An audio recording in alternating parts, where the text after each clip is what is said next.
नमः शिवाय दर्शक बंधु सूर्यनारायण पंडा एस्ट्रोलॉजर यूट्यूब चैनल को आपण मान को स्वागत।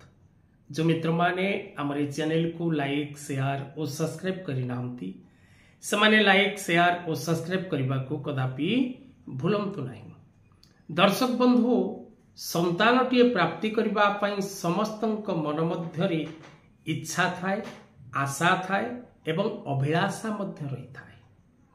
नव विवाहित दंपति जेपर्यंत गोटे संतान बा संततिर पितामाता नहिचंती से पर्यंत सेमानक मन मध्यरे नानादि प्रकार आशा एवं अभिलाषा रही थाए संतानटी प्राप्त करबा पई।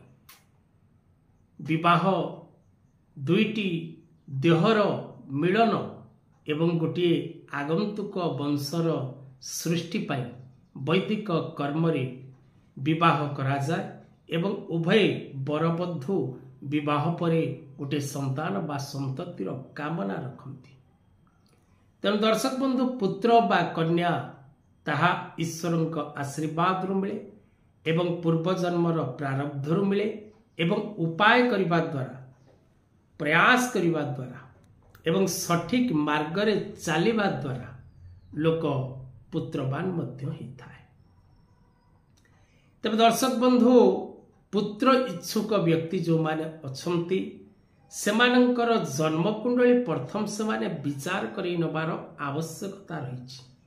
कारण दर्शक बंधु ज्योतिष शास्त्र रे पुत्र सेई मानकु मिले जे मानकर जन्म कुंडली मध्यरे ज्योतिषीय सूत्रर ग्रह माने अवस्थान करिथांती।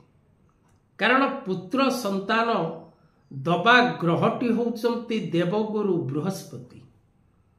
जदि देवगुरु बृहस्पति आपणकर जन्म कुंडली रे उत्तम स्थान रे न थांती तेबे आपण को पुत्र प्राप्ति हबारे बाधा सृष्टि होता है। तेणु जो माने पुत्र इच्छुक बा पुत्रटीए पाई प्रयास करुचंती सेमाने जदि सेमानंकर जन्म कुंडली रो ग्रह अवस्थित को विचार करांती तेबे सेमाने निश्चित भाव रे जानि परिबे जे सेमानंकर पुओटीए हबो बा झियोटीए हबो। दर्शक बंधु जदि लग्न रे बा पंचम रे बृहस्पति थिबा समय रे गोचर मते जदि लग्न बा पंचम रे व्यक्तिर बृहस्पति गोचर होउचंती बा आपणकर जन्म कुंडली रे लग्न भाव पंचम भाव बा पंचम भाव प्रति देवगुरु बृहस्पतिंकर दृष्टि रही थाए। एपरी समय रे बा एपरी स्थल रे आपण जदि स्त्री सह मिसंती एवं संतानर कामना रखंती तेबे आपण को पुत्र प्राप्ति हिता।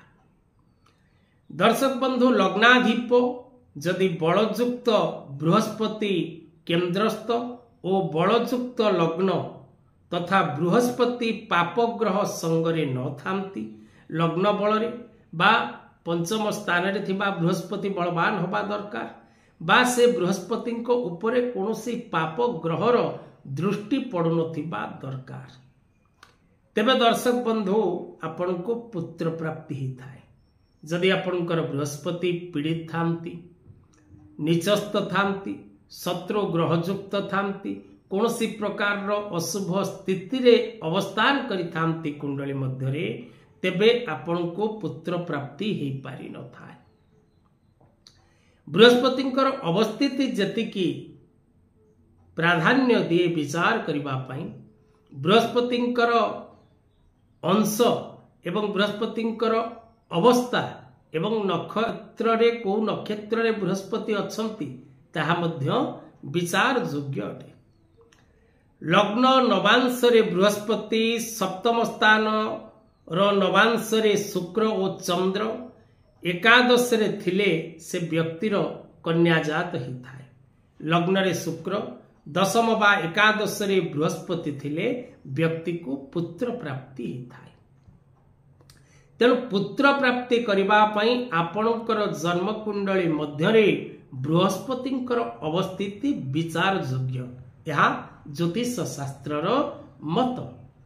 दर्शक बंधु ऋतुकाल समय रे मध्य मुनि ऋषि माने अनेक कथावस्तु उपस्थापना करिसंती जे ऋतुर क्यों क्यों रात्रि गुड़िक आपण छाड़िबा दरकार, क्यों क्यों रात्रि गुड़िक स्त्री सहित मिसिबा द्वारा उत्तम पुत्र संतान, अधम पुत्र संतान एवं मध्यम पुत्र संतान प्राप्त होता है एवं क्यों क्यों रात्रि रे मिसिबा द्वारा कन्या लाभ होता है ताहा पूर्व ऋषि मुनि माने कहि जाइचंती एवं अनेक व्यक्ति ताकू मानिबा द्वारा पुत्र प्राप्ति करिबार मध्य देखा जाता है।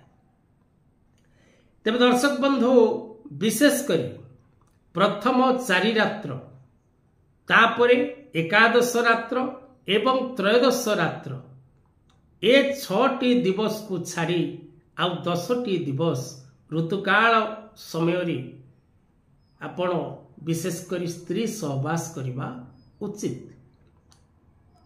4 दिन छाड़िबे एवं एकादश रात्र एवं त्रयोदश रात्र तेणु 6टी दिन छाड़िबे एवं आउ जो 10टी दिन रहिला सेथिरे आपण उभय स्वामी स्त्री एकत्र ही पारिबे। विशेष करी अमावास्या, पूर्णिमा, संक्रांति, ग्रहण ए सब दिवस मान करे मध्य स्त्री सहवास करवा उचित नुहे। शास्त्र को सदा सर्वदा मानिकी चलिबा उचित अटे। तेज दर्शक बंधु षष्ठ, अष्टम, दशम, द्वादश और चतुर्दश ए 5टी रात्रि जो माने पुत्र पई अभिलाषा रखिचंती से माने प्रयास करंतु।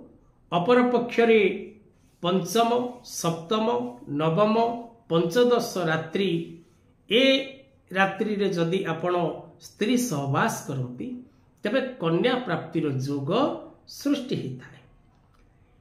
दर्शक बंधु विशेष करी नियम अनुसार जदि आपण परिचालित हेबे बा शास्त्र को मानिबे, निजर जन्म कुंडली को विचार करिबे एवं आपण उभय बरबधू अर्थात पुओ एवं झियो बा पुरुष एवं स्त्री उभयंकर जन्म जातक विचार करिबार आवश्यकता रही एवं विचार करी ग्रह मानकर अवस्थिति को देखी आपण तार प्रतिकार करी भगवान आशीर्वाद लाभ करी संतान पाई प्रार्थी होबार आवश्यकता रही।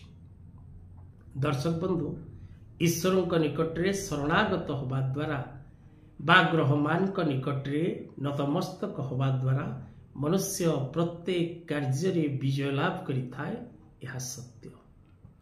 तेणु जो माने संतान संतति प्राप्त करि पारि नाहंती, जो मानकर संतान नाही से माने निश्चित भाव रे तले दिया जाइथिबा नंबर रे जोगाजोग करबा को भूलंतु नाही। आजिर कथा वस्तु को एठी रखिबा। जय जगन्नाथ।